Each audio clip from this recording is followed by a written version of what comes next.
Hello everyone, welcome back to NJ classes. Guys, जैसा कि आप सभी को पता है कि बायोमोलिक्यूल के अंदर जो हमारा टॉपिक चल रहा है वो है फैक्टर्स अफेक्टिंग एंजाइम्स एक्टिविटी। और इसके अंदर हमने कुछ फैक्टर्स को प्रीवियस क्लासेस के अंदर स्टडी कर लिया था, जिसके अंदर हमने किया था temperature, pH, concentration of enzyme, concentration of substrate and inhibitors. ठीक है, जो पेंडिंग फैक्टर्स हैं एक्टिवेटर्स एंड यूवी रेडिएशन, उनको आज की क्लास में पढ़ने वाले हैं। ठीक है, तो चलिए स्टार्ट करते हैं। स्टार्ट करने से पहले गाइस मैं आपको एक इंफॉर्मेशन और देना चाहती हूँ कि जो हमारा पंजाब स्टेट जो टेट है वो उसका नोटिफिकेशन एक्चुअली आ चुका है, तो सभी स्टूडेंट उसी के अकॉर्डिंग अपनी जो तैयारी है वो स्टार्ट कर दीजिए, क्योंकि जो टेट एग्जाम है वो तो देखो जरूरी है ना, उसके बाद ही तो आप मास्टर कैडर के लिए एलिजिबल हो पाओगे। तो इसी वजह से आप अपनी तैयारी उसकी भी साथ साथ कंटिन्यू कर दीजिए। ठीक है, क्योंकि जो उसका एक नोटिफिकेशन है कि हाँ इस मंथ में एग्जाम होना है, तो मई मंथ के अंदर एग्जाम होना है उसका, तो आप उसी अकॉर्डिंग जो अपनी तैयारी है वो स्टार्ट कर दीजिए। ठीक है, क्योंकि जब तक आप फिर प्री ही नहीं निकाल पाओगे तो फिर मास्टर कैडर का तैयारी करने का देखो फायदा तो है, मैं ये नहीं कहूंगी कि इसका कोई फायदा नहीं है, बट अगर हमें देखो अगर गवर्नमेंट टीचर लगना है तो मास्टर कैडर से पहले तो जो हमें प्री वाली स्टेज है वो क्वालिफाई करनी पड़ेगी। ठीक है, तो आप उस अकॉर्डिंग उसकी तैयारी भी स्टार्ट कर दीजिए। जिन बच्चों को ऑलरेडी क्वालिफाइड है देन वो मास्टर कैडर पे ही फोकस कीजिएगा। ठीक है, तो चलिए स्टार्ट करते हैं। आज की क्लास में जो हमारा टॉपिक रहेगा वो है एक्टिवेटर्स। एक्टिवेटर्स, ठीक है, तो देखिए गाइस एक्टिवेटर्स क्या होते हैं आपको पता है, जैसे मैंने प्रीवियस क्लास में आपको करवाया था इनहिबिटर्स। ठीक है, इनहिबिटर्स क्या होते हैं, जो एंजाइम की एक्टिविटी को डिक्रीज करते हैं। तो एक्टिवेटर्स क्या होते हैं, एक्टिवेटर्स वो होते हैं जो एंजाइम की एक्टिविटी को इंक्रीज करते हैं। तो एक्टिवेटर्स वो होते हैं जो एंजाइम की एक्टिविटी को क्या करते हैं, इंक्रीज करते हैं। तो एक्टिवेटर्स हम उनको बोलते हैं जिनकी वजह से एंजाइम की एक्टिविटी बढ़ जाती है। ठीक है, तो ऐसे में आपको ध्यान रखना है कि ऐसे में जो एक्टिवेटर्स होते हैं जो एंजाइम की एक्टिविटी को बढ़ाते हैं, ठीक है, तो वो कैटायंस भी हो सकते हैं और वो एनायंस भी हो सकते हैं। ठीक है, मीन्स जो एक्टिवेटर्स हैं वो आयंस होते हैं। आयंस क्या होते हैं, चार्ज स्पीशीज। क्या होते हैं, चार्ज स्पीशीज, यानी कि जिनके ऊपर चार्ज होता है ना उसको हम बोल देते हैं आयंस। ठीक है, और आयंस है वो दो टाइप के होंगे बेसिकली, कैटायन एंड एनायन। तो कैटायन हम किसको बोलते हैं, कैटायन हम बोलते हैं पॉजिटिवली चार्ज आयंस को, पॉजिटिवली चार्ज आयंस को हम क्या बोलते हैं, कैटायन। और जो हमारे पास नेगेटिवली चार्ज आयंस होते हैं, नेगेटिवली चार्ज आयंस होते हैं, उनको हम क्या कह देते हैं, उनको हम कहेंगे एनायन। तो it means cation positively charge ions और जो एनायन है वो क्या होते हैं, नेगेटिवली चार्ज आयंस। ठीक है, क्लियर है। तो ऐसे में जो मेटालिक कैटायंस होते हैं वो किसकी तरह काम करेंगे, मेटालिक जो कैटायंस होते हैं, ठीक है, वो किसकी तरह काम करेंगे, वो काम करते हैं एज एक्टिवेटर्स की तरह। ठीक है, क्योंकि कैटायंस तो कौन बनाते हैं, मेटल्स, और मेटल्स तो तभी तो मेटल्स को इलेक्ट्रोपॉजिटिव कहा जाता है ना, समझ पा रहे हो। जो अनाइन है, अनाइन कौन बनाते हैं, नॉन मेटल्स। ठीक है, तो सभी मेटल्स को क्या कहा जाता है, इलेक्ट्रोनेगेटिव इन नेचर। ठीक है, तो इट मींस ये क्या है, नॉन मेटालिक आयंस या फिर नॉन मेटालिक एनायंस। क्लियर है। तो आप देखिए कि जो मेटालिक कैटायंस है वो एज एक्टिवेटर्स की तरह काम करते हैं, जैसे कि Na+1, ठीक है, K positive, calcium 2 positive, Mg2 positive. ठीक है, तो ऐसे में Zn2 पॉजिटिव, इसके अलावा Fe3 पॉजिटिव, कोबाल्ट 3 पॉजिटिव। ठीक है, तो कोबाल्ट 3 पॉजिटिव के अलावा Mn2 पॉजिटिव, यानी कि मैग्नीज टू पॉजिटिव, ठीक है। तो ऐसे में वी कैन से कि जो हमारे पास कॉपर टू पॉजिटिव है, तो ऐसे में ये सारे जो मेटालिक केटायंस है ना, ये क्या किसकी तरह बिहेव करते हैं, एज एक्टिवेटर्स की तरह। तो इट मीन्स अगर इनमें से कोई एक भी प्रेजेंट होगा ना, अगर इनमें से कोई एक भी प्रेजेंट होता है तो क्या होगा, वो एज एक्टिवेटर्स की तरह काम करेगा, यानी कि जो एंजाइम की एक्टिविटी है उसको क्या कर देगा, उसको इंक्रीज कर देगा। तो आई थिंक आपको क्लियर हो गया होगा कि एक्टिवेटर्स क्या होते हैं, जो हमेशा ही एंजाइम की एक्टिविटी को बढ़ाएंगे, ठीक है। और ये जिस दिन मैंने आपको factors affecting enzyme activity topic start करवाया था, मैंने उसी टाइम आपको बोला था, ठीक है। और ये टॉपिक जो एंजाइम्स वाला मैं आपको करवा रही हूँ, देखो मैं अभी से जो करवा रही हूँ आपको फुल एक्सप्लेनेशन में करवा रही हूँ, सो दैट आपको कोई डाउट ना रहे, ठीक है। जैसे ही हमारा चैप्टर कंप्लीट होगा, वन शॉट मैं एक और दूंगी आपको, जिसके अंदर थोड़ा एडवांस लेवल का भी होगा, ठीक है, सो दैट एग्जाम में क्वेश्चन नहीं छूटेगा। क्योंकि अगर अभी मैं आपको रफली करवाते जाऊं तो बाद में फिर आपको दोबारा से इस चैप्टर को खोलने की जरूरत पड़े, तो वो तो फिर सही नहीं है ना। तो एक ही बार आप अच्छे से करते जाओ, अगर बेसिक कॉन्सेप्ट क्लियर हो गए ना, फिर आपको दोबारा उठाने की जरूरत नहीं पड़ेगी उस चैप्टर को, क्लियर है ना। तो अभी देखिए कि जो एनायन है, जिनको हम नेगेटिवली चार्ज आयंस बोलते हैं, जो कि नॉन मेटालिक एनायंस है।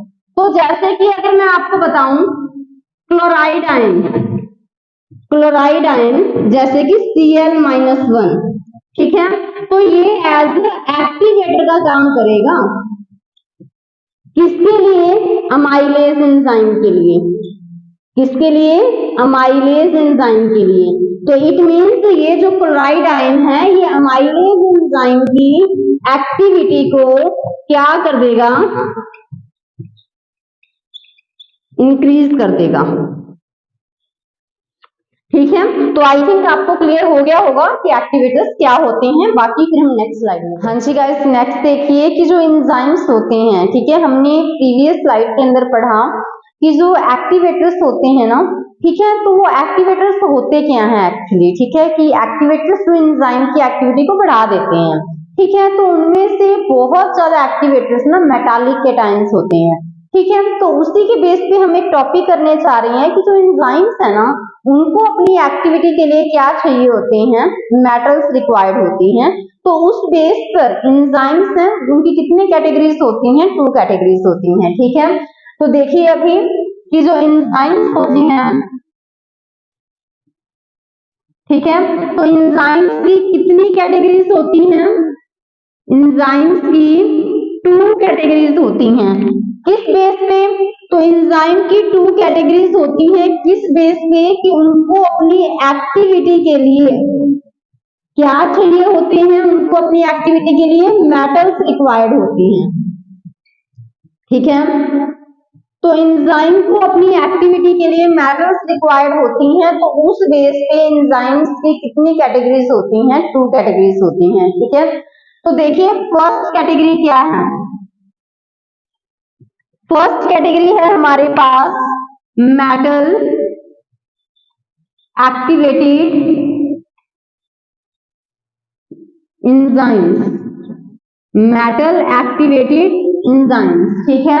दूसरी कैटेगरी है हमारे पास मेटालो एंजाइम्स, एक तो है हमारे पास मेटल एक्टिवेटेड एंजाइम्स और दूसरी कैटेगरी है हमारे पास क्या, मेटालो एंजाइम्स, ठीक है। मेटल एक्टिवेटेड एंजाइम्स को भी चाहिए होती है और मेटल मेटालो एंजाइम्स को भी चाहिए होती है, ठीक है ना। तो अभी देखिए कि जो मेटल एक्टिवेटेड एंजाइम्स, इनको भी मेटल चाहिए और मेटालो एंजाइम्स, इनको भी मेटल चाहिए, क्योंकि मेटल रिक्वायर्ड है उसकी एंजाइम्स की एक्टिविटी के लिए, उसी के बेस पे तो इसको कैटेगराइज किया गया है। तो आप देखिए कि जो मेटल एक्टिवेटेड एंजाइम्स होते हैं, मेटल इनको चाहिए अपनी एक्टिविटी के लिए, बट ये ऐसे एंजाइम्स हैं जो मेटल्स को टाइटली होल्ड नहीं करेंगे, ठीक है, जो मेटल्स को टाइटली होल्ड नहीं करते, ठीक है। मेटल्स तो इन एंजाइम्स को भी चाहिए, बट ये मेटल्स को टाइटली होल्ड करके नहीं रखते। सो यही रीजन है कि वो किसी अदर आयन के साथ एक्सचेंज हो सकते हैं, ठीक है, इसी वजह से वो किसी अदर आयन के साथ एक्सचेंज इजीली हो सकते हैं। ठीक है, बट जो मेटालो एंजाइम्स होते हैं ये ऐसे एंजाइम्स हैं जो क्या करके रखेंगे, जो मेटल्स को टाइटली होल्ड करके रखते हैं, टाइटली पकड़ के रखेंगे। ठीक है, तो अगर ये ऐसे एंजाइम्स हैं जिन्होंने मेटल्स को टाइटली होल्ड कर रखा है तो क्या वो एक्सचेंज हो सकते हैं? नहीं हो सकते। ठीक है, तो इसी वजह से ये एक्सचेंज भी नहीं हो सकते किसी अदर आयन के साथ। तो उसी बेस पे हमने इनको कैटेगराइज किया है कि मेटल्स को अपनी एक्टिविटी के लिए एंजाइम्स को अपनी एक्टिविटी के लिए मेटल्स तो चाहिए, बट अगर उन्होंने टाइटली होल्ड किया है या फिर नहीं किया तो उस बेस पे दो कैटेगरीज हैं, मेटल एक्टिवेटेड एंजाइम और मेटालो एंजाइम। अगर क्या है, एंजाइम ने मेटल को टाइटली होल्ड करके रखा है तो उसको बोलते हैं मेटालो एंजाइम।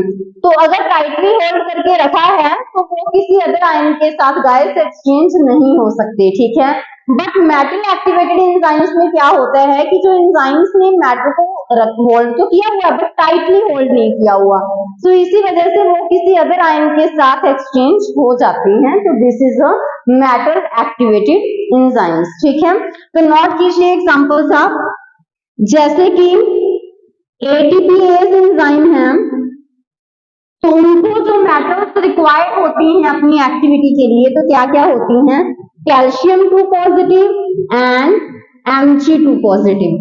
ठीक है, बट जो हमारे पास इनोलेज एंजाइम है उनको कौन सी मेटल चाहिए होती है, Mg2 पॉजिटिव अपनी एक्टिविटी के लिए। क्लियर है, बट अगर हम मेटालो एंजाइम की एग्जांपल देखें गाइस, ठीक है, जैसे कि कार्बोनिक एनहाइड्रेस, ठीक है, कार्बोक्सी पेप्टाइडेज, अल्कालाइन फोस्फेटेज, ये सब एंजाइम्स हैं। फोस्फेटेज, सॉरी, अल्कालाइन फोस्फेटेज एंजाइम। ठीक है, alcoholic dehydrogenase enzyme, dehydrogenase enzyme. तो इन सभी एंजाइम्स के अंदर कौन सी मेटल रिक्वायर्ड होती है, जिंक। कौन सी मेटल रिक्वायर्ड होती है, जिंक। कुछ एग्जांपल्स मैं इनके आपको यहां लिखवा देती हूँ। ठीक है, मेटालो एंजाइम्स के। इसके अलावा जो हमारे पास फिनॉल ऑक्सीडेज है, इस एंजाइम के लिए जो मेटल चाहिए होती है वो है कॉपर। ठीक है, बट जो पायरुवेट ऑक्सीडेज है, पायरुवेट ऑक्सीडेज, उसके लिए जो मेटल चाहिए वो है मैग्नीज। ठीक है, तो मैंने आपको प्रीवियस क्लास के अंदर एग्जांपल करवाया था साइटोक्रोम ऑक्सीडेज। ठीक है, उनके लिए उनको अपनी एक्टिविटी के लिए क्या चाहिए, आयरन एंड कॉपर। ठीक है, साइटोक्रोम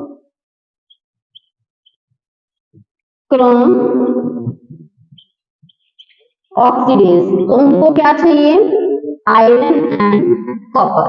ठीक है, तो आई थिंक आपको जो डिफरेंस है वो अच्छे से क्लियर हो गया होगा मेटल एक्टिवेटेड एंजाइम्स में और मेटालो एंजाइम्स में। बाकी फिर हम नेक्स्ट स्लाइड में। हाँ जी, देखिए प्रीवियस स्लाइड के अंदर हमने किया कि एंजाइम की 2 कैटेगरीज के बारे में पढ़ा, जिसके अंदर हमने किया मेटल एक्टिवेटेड एंजाइम्स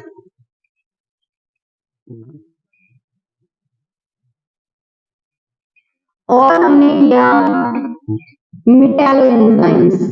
ठीक है, और हमने देखा कि चाहे तो मेटालो एंजाइम है, ठीक है, चाहे मेटल एक्टिवेटेड एंजाइम है, दोनों के अंदर ही क्या प्रेजेंट है, मेटल आयन। क्या प्रेजेंट है, यहाँ पे मेटल आयन प्रेजेंट है और यहाँ पे भी क्या प्रेजेंट है, मेटल आयन। बट जो मेटालो एंजाइम्स के अंदर जो वहां पर मेटल प्रेजेंट है, ठीक है, वो टाइटली होल्ड की है। ठीक है, तो ऐसे में जो मेटल आयन को यहाँ पे क्या बोला जाएगा, कोफैक्टर। इन चीजों को ध्यान रखिएगा कि यहाँ पर मेटल आयन को क्या बोला जाता है, cofactor. But in case of metal activated enzyme, जो मेटल आयन प्रेजेंट होंगे उनको हम क्या कहेंगे? एक्टिवेटर्स। क्या कहेंगे उनको हम? एक्टिवेटर्स। ठीक है, तो आई थिंक आपको ये टॉपिक क्लियर हो गया होगा। ठीक है, नेक्स्ट देखिए, नेक्स्ट है effect of UV light, ultraviolet radiations. ठीक है, कि अल्ट्रा वायलेट रेडिएशंस का क्या इफेक्ट रहेगा एंजाइम्स की एक्टिविटी के ऊपर। तो आप देखिए कि जो अल्ट्रा वायलेट रेडिएशंस होती हैं वो क्या करते हैं? अल्ट्रा वायलेट रेडिएशंस एंजाइम की एक्टिविटी को क्या कर देते हैं? डिक्रीज कर देते हैं, यानी कि इनहिबिट कर देते हैं, कम कर देंगे।